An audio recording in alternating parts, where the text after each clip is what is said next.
listening to my friend Gary Anderson on Night Dreams Talk Radio, the best in paranormal radio. Well, hi, everybody. This is Gary. You're listening to Night Dreams Talk Radio. Tonight, we're going to have a real special guest. We have Charles Van Heyden on. We're going to be talking about UFOs and all that cool stuff.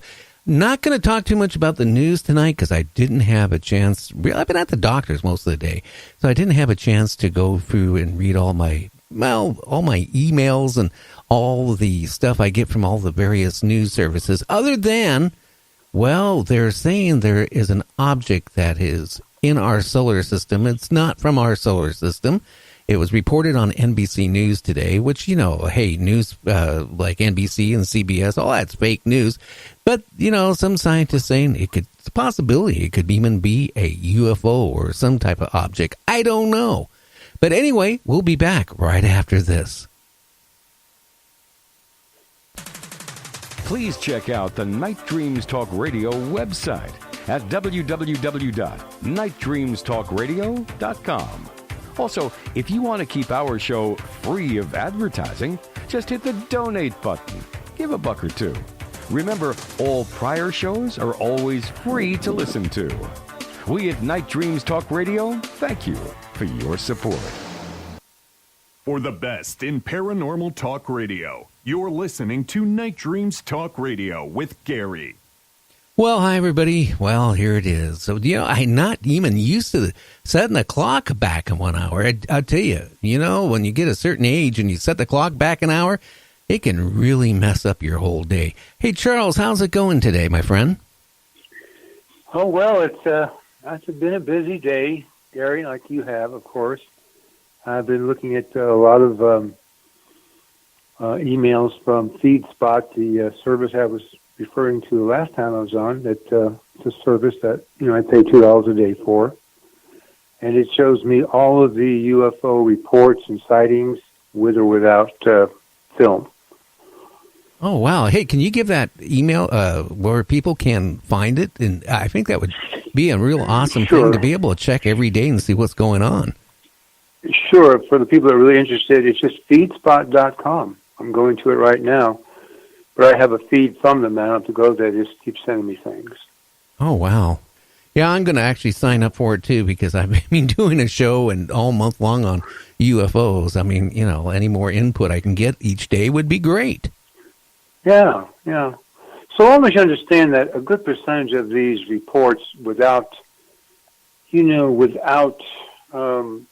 evidence or decent photographic evidence, as you mentioned in our previous discussion, some of them are just terrible pictures. They're blurred, tiny specks in the sky with no reference to trees or mountains or people or anything.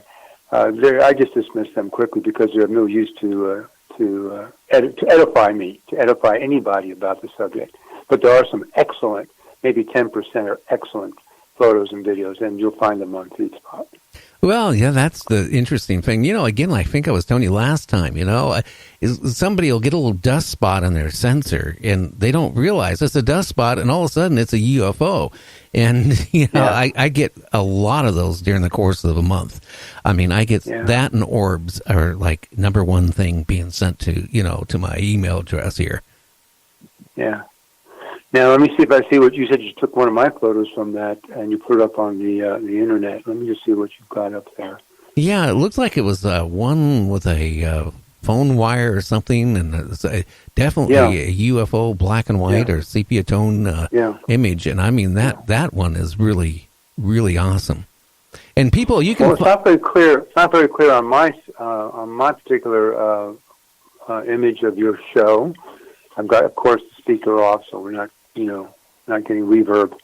So you might want to ask, do you have people call in from time to time? I do on Fridays. And then people are not used to calling in during the week. That is going to change, though, very shortly. But, hey, if you want to check out the picture that I got from Charles today, you can go to www.nightdreamstalkradio.com.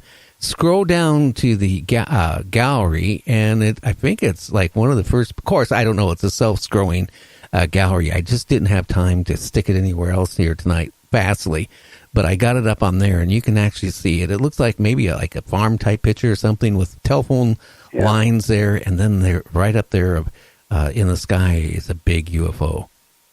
Yeah. As I was saying before in our previous interview, the really gorgeous, really clear photos were taken at a professional level by people who usually wrote books and included these photos in their books. And I think I mentioned George Adamus in the 1950, 51, 52 eras was one of the more famous ones, of course. And so there you have an example of that's a 1950 photo. That was right around the time of Roswell's and some of the airline pilots that had these UFOs chasing them at great speeds. Oh, yeah. And, I still, I get people calling up and saying that all UFOs don't exist. The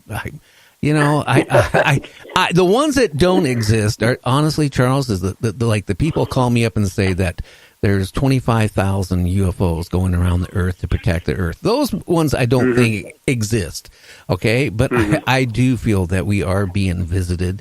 I don't know if they're coming through portals or how they're getting here, but I know that there's a lot of strange things going on, and that's what, you have to be pretty, how can I say it? I don't even want to use the word. But the way we say it is you have to be living in a cave. That's how we say it. Well, I don't know. I've known some people. Actually, I had a guest on my show that his grandfather, his grandfather actually lived in a cave called Big Rock, and there was a real hot spot for UFOs, but he actually carved in that side of the mountain and made a home to live on, or live in. Yeah. What state was that in, or is it in? Boy, I don't remember offhand, but I'm going to get... Big Rock, right? Yeah. Big Rock? Yeah. Well, even my grandmother, when she was alive, told me about that back, way back, 50s, 60s, or last century. Yeah. It's a famous place, yeah. Famous place. It's probably got, it's probably got more interest in the last, 50 years than any other spot on Earth.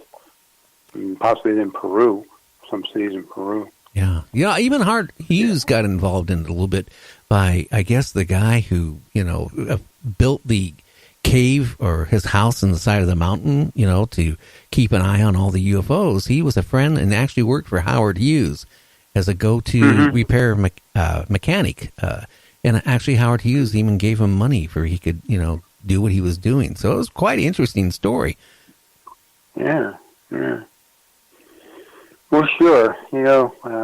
Anyone who's got any kind of forward thinking, you see have you seen this TR-3B, the super secret plane that it can 89% ability to cloak itself, to make itself invisible, using a plasma type of. I was just reading about it before you called or before I called you, and man, if we're at that level, and we, and we don't, and we have more that we can learn if there are aliens that we can learn from.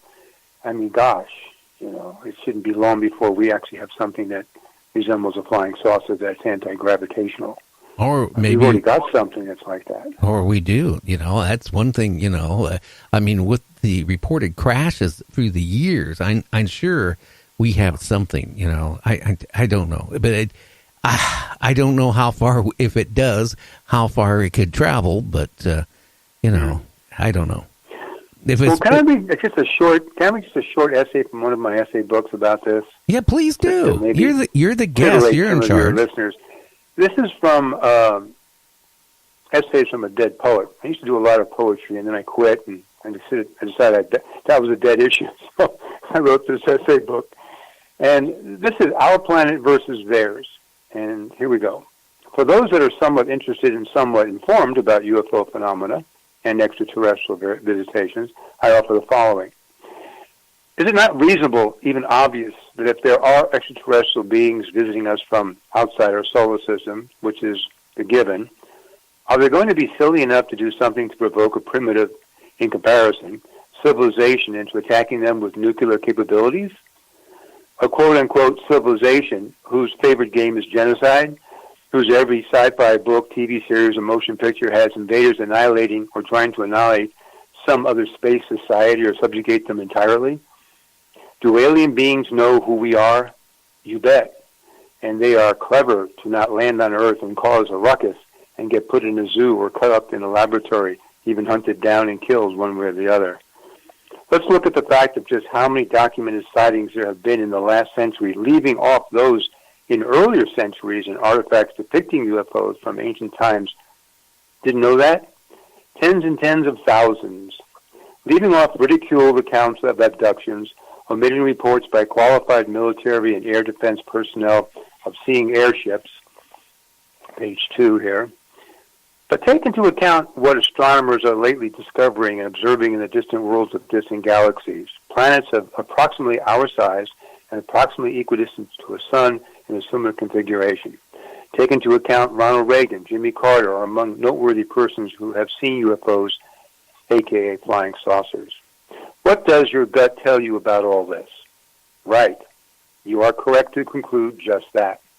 First, you are right in considering it. Second, you are right in knowing that it will be quite some time before any visitors, quote unquote, deem it safe to parley with man. And third, you are absolutely correct in that it is best to get on with your life and life in general and not give much attention to aliens and UFOs. With time and assiduous use of man's inherent wisdom, Earth will become a friendlier planet, and there will be undoubtedly many opportunities to fraternize with our distant neighbors. Don't expect to go to their globe and take a ride on one of their roller coasters, but then again, you might. Oh, and yes, I observed a UFO circuit, 1989 in Los Angeles, around 8 p.m. Oh, wow. So, I got to ask you a real blunt question, Charles. Do you believe in UFOs yourself and aliens? I do, because I know, and when I say I know, this is my certainty, this is not necessarily the certainty of other people, that there are other civilizations, not too dissimilar to ours, and have been incorporated into that book I was telling you about last time called Exiles to Earth. By the way, it was originally called Confessions of an Alien Marooned on Earth. And then when I wrote the screenplay, I shortened it